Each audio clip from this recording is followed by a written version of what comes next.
వనపర్తి పట్టణంలోని పురాతన శ్రీ వెంకటేశ్వర స్వామి ఆలయాన్ని పూర్తిస్థాయిలో అభివృద్ధి చేసేందుకు చర్యలు తీసుకుంటున్నట్లుగా ఎమ్మెల్యే మేఘారెడ్డి తెలిపారు. ప్రస్తుతం ₹1 కోటి వ్యయంతో కొనసాగుతున్న అభివృద్ధి పనులను ఆయన స్వయంగా పరిశీలించారు.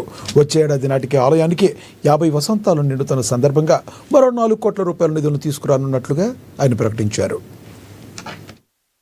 మనం డెవలప్ చేయాల్సిన అవసరం ఉంది. వనపర్తి ప్రజల ఆకాంక్ష కాబట్టి అన్ని మా సీఎం గారిని మాట్లాడితే ఇమీడియట్ గా ఆ రోజు ₹1 కోటి జీవో ఇచ్చి ఆయన ఫండ్లకి వెళ్ళి వచ్చి ఇక్కడే స్వయంగా ఆయన చేతుల మీదనే టెంకాయ కొట్టించినాం.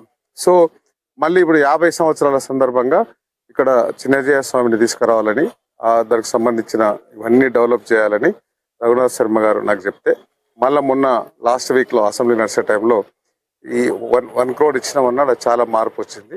ఇంకొక 4 కోట్లు ఇస్తే ఆ వెంకటేశ్వర స్వామి టెంపుల్ కి సంబంధించిన అన్ని వర్కులు అయిపోతాయి.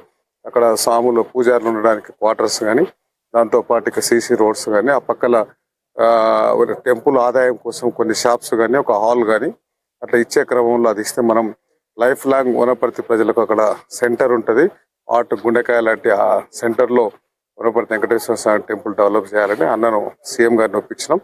సో దానిలో భాగంగానే ఈరోజు మన మున్సిపల్ పంచాయతీరాజ్ మిగతా కాంట్రాక్టు మా వనపర్తి సంబంధించిన మా మాజీ కౌన్సిలర్ మా నాయకులు